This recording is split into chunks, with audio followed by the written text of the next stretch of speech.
can't spin my chair. Gotta do something cool for the intro. It's been a while since I've done a tier list video. Last time I did musical instruments, I believe. And you guys always seem to like these. They tend to spark discussion in the comments, maybe some heated discussion from time to time. And I have a feeling that this one here today might do the same as well. Because I'm going to be ranking every single Fender guitar. I may have missed like one or two Fender guitars, but I've got the majority of all the basic ones, and I have some pretty obscure ones as well. And the reason I'm doing Fender guitars is because I personally have always been more of a Fender guy. I just find that I usually like them a lot better than Gibson style guitars, and it's really always been my dream to have like a bunch of Fender guitars. I have one, this very beautiful made in Mexico Fender precision bass, which is funny because I'm not really even a bass player, but that might be my favorite guitar. So anyways, without any further ado, let's get into making this tier list here. Alright, so here we have the tier list. There's a total of 15 guitars we're going to be ranking here today. Before we put anything in any spots here, I want to say that I'm going to be ranking these guitars based off of mostly looks and design construction and things like that. I'll try to factor in a little bit of playability and utility and stuff like that, but granted I haven't played every single one of these guitars because some of them are kind of rare. Alright, so first up on the list we have the Fender Duo Sonic, which is kind of just like a Mustang, but the body shape is a little bit different. It's not like fully offset the way that the Mustang is. It's kind of like trying to be an offset guitar, but not quite getting there all the way. I figured I'd add this in here because a few of you might not know, but when I say offset guitar, basically I'm referring to the body style. If you draw a line across from either side of the indentations on your guitar, if that line is crooked, it's an offset guitar, and if it's straight, it's just like normal. I don't know if there's a word for it, but offset guitars basically are just a little bit like crooked with the body. Sometimes they do make some that have humbuckers in them, but to be honest, it's kind of just like a worse Mustang. I'm going to put it at C tier. Personally, would never buy one. Next up, we have an absolute classic, one of the most famous guitars of all time, used by basically every guitarist ever, the Stratocaster. It's a timeless guitar. Every company on planet Earth has some sort of variation of a Stratocaster. Me personally, when I think of an electric guitar, a Stratocaster is what I think of. Gonna have to go with S tier. Okay, this next one, I want to preface this by saying I love Kurt Cobain, okay? I am a huge Nirvana fan. I have been ever since I was a kid. The Jag Stang is an ugly guitar. It's just ugly. It doesn't look good. The way that the pickguard is shaped in comparison to like the weird, tiny, squashed kind of body, it's just kind of a gross looking guitar. I think I'm honestly gonna put it at C tier. All right, this next one's gonna be tough. The Fender Jaguar. The Jaguar is an absolute classic. Also, not to mention, one of my favorite guitarists ever is Johnny Marr. So I personally am a big fan of the Jaguar. Now I know what some people are going to say regarding playability when it comes to Jaguars and Jazzmasters. The whole fact that the bridge thing isn't really good unless you have the mastery bridge, and you got to shim the neck, and you got to do a whole bunch of mods and upgrades to it to get it to actually play well. But honestly, I've found that in my experience of playing factory Jazzmasters and Jaguars, they play pretty well and they sound really good just right out of the box. In my opinion, the Jaguar is one of the coolest guitars ever, but I think for now I am going to put it at A tier. Alright, so another absolute classic guitar, really gives the Stratocaster a run for its money, is the Telecaster. This is like the original electric guitar. It's been used for essentially every genre that's out there. It's a great guitar, very simple, very versatile. I will say when it comes to playability, they're a little bit more uncomfortable than a Stratocaster. That's why in my opinion, I think the Stratocaster is a better guitar than the Telecaster, but it's such a classic guitar. There's so many different cool variations and colorways and stuff like that. I think I'm gonna put it at A as well. Alright, so this next one is kind of an obscure pull. This is the Fender Coronado. I'm pretty sure they don't make these anymore, but they are a hollow body guitar that Fender made for a while. Semi-hollow or hollow body, whatever. And honestly, I think they're really cool as far as the colors that you can get. There's like a really cool kind of like sandy colored one. Also, a lot of them have matching headstocks, which I think is just really cool as well. But I'll be honest, the shape is kind of weird. It's kind of just like a bloated looking guitar. The actual body just seems like it's way wider than it should be. And personally, I feel like there's a reason that Fender has found success by just sticking to making regular solid body electric guitars. I don't think I'm gonna put it in C tier. I think it's a really cool guitar and it's kind of got like the rare vintageness factor. So I'm gonna put it at B. Alright, the next guitar is the Fender Jazzmaster. When it comes to the body shape, it's almost identical to the Jaguar, but when it comes to the functionality and the actual sound of the guitar, very different from a Jaguar. And in my opinion, I think the Jazzmaster is the coolest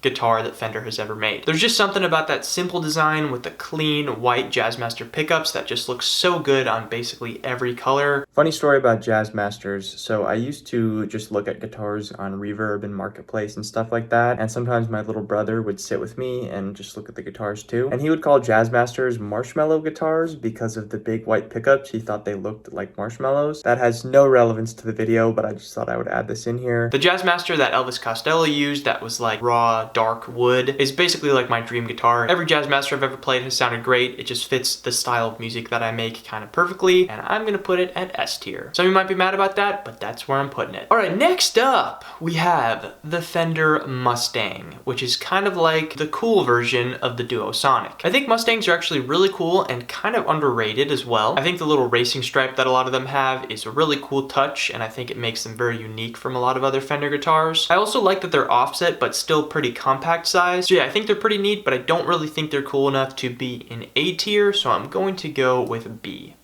Alright, so this next one is kind of a weird one, and to be honest, I hadn't really heard too much about these guitars before starting making this video, but it is the Fender Meteora. Generally, these are going to have double humbuckers, and they have kind of an offset body style, and in my opinion, it's one of the most non-Fender looking guitars that Fender makes. It has kind of the Thunderbird style body shape, but it's kind of cool. The colorways are really cool and really unique. Particularly the blue and white one looks really cool. Honestly, I like it. I think it's a pretty cool guitar, and I'm gonna put it at B tier. Alright, next up we have the Fender Electric 12. As you can imagine, this is Fender's electric 12-string guitar. And honestly, I think this guitar is really cool. I like how a lot of them have matching headstock colors. Also, I really like the pickup configuration. It's kind of very unique. It reminds me of a lot of like vintage Japanese guitars. My main problem is that is the ugliest headstock I've ever seen. It looks like a sock. If not for that, I think I'd bump it up a tier, but I'm gonna have to put it in C tier. Alright, so this next one is a little bit of an anomaly on the list. It is the Fender Bass VI. So I didn't include any of the Fender bass guitars in this. I wanted to just keep it to only guitars. There's some debate about whether the Bass VI is a baritone guitar or it's just a 6-string bass, but in my opinion, it kind of falls somewhere in between, and it's sort of just its own thing. But regardless of all that, I think it's just a really cool looking guitar. It kind of has a bit of a Jaguar vibe, but not fully. It's almost like as if a jazz bass, a Stratocaster, and a Jaguar all combined into one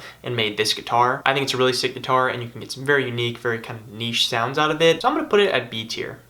Alright, so this next one is kind of a weird one. It is the Fender Modern Player Marauder. It's kind of a mouthful there, but the Fender Marauder guitar was actually, I'm pretty sure, a guitar that was supposed to go into production, but ended up just staying a prototype. Yeah, so basically the original Marauder was actually in the Fender catalog and was being prototyped in 1964 and 65. But January of 1965 was when Leo Fender actually sold the company to CBS. And after that happened, the Marauder just never fully went into production, so it just remained a prototype guitar. The original version looks like this. It looks a lot like a Jaguar, but somehow they added even more switches and even more settings to mess around with on it. So this is actually because one of the old prototypes of the Marauder was supposed to have 4 pickups in it that were all hidden underneath the pick guard. So naturally, when you have an extra pickup, you're gonna have more switches and knobs and stuff. The original one is a really cool looking guitar, but I don't have that one here. I have the Modern Player version, and in my opinion, I feel like this is a guitar that doesn't really need to exist. It's cool enough, but it's kind of just a pretty basic guitar. There's nothing that really jumps out as being super cool to me. You don't see a whole lot of these, probably because they don't sell a whole lot of these. It's just kind of one of those guitars that doesn't really have a place in the Fender arsenal. So this one, honestly, I think is gonna be our first D tier. Alright, this is another crazy pull that you probably didn't even know this guitar existed. It's the Fender Katana. These are pretty rare. A lot of them are from the 80s, naturally, because the 80s was when the whole Flying V craze was going on. Quick clarification here, the Flying V has been around since well before the 80s, but the 80s was kind of just a time when just weird and wacky guitars were getting really popular. It was kind of a trend to have these weird, funky, asymmetrical looking guitars. So Fender was trying to compete with those types of guitars and that craze at the time. Not necessarily the Flying V, and if anything, it would be more so like the Randy Rhoads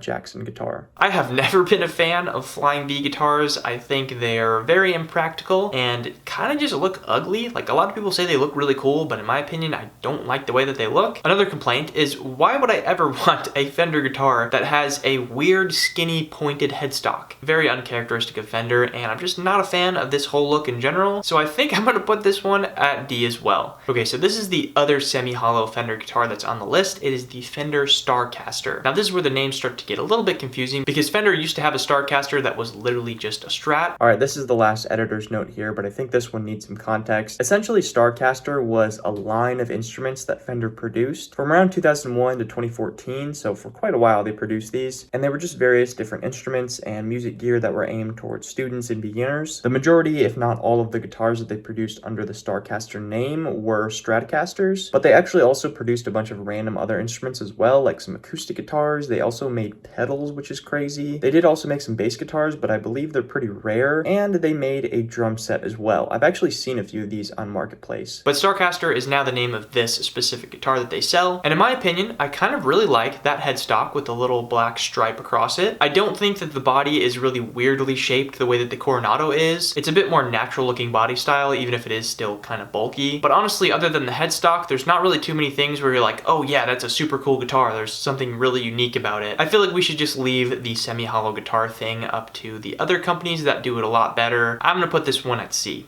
Alright, so this last guitar is another that is no longer manufactured by Fender. It is the Fender Performer. Fender has their Performer series for other different models of guitars, but the Fender Performer was its own thing, and in my opinion, a very weird thing. Just a very strange body style. It's one of the few times when Fender has tried to kind of go outside of the box a little bit, and they've been unsuccessful pretty much every time. They somehow did the pointy headstock thing even uglier than on the Katana. It's very different from their other guitars, I'll definitely give them that, but I think it's only right that I put this one at D tier. So yeah, ladies and gents, this right here is my Fender guitars tier list. I hope you guys enjoyed this one. This is just a short little fun little video. It's nice to do videos like this every once in a while and kind of nerd out on guitars. Let me know what is your favorite Fender guitar and what other tier lists you might want to see me do in the future. But yeah, that is pretty much going to do it for me in this video here today. Make sure to go check out my sound packs on my website if you'd like some nice live recorded drums for your songs. And other than that, I hope you all have a beautiful day. Thank you for watching as always, and I will see you in the next video.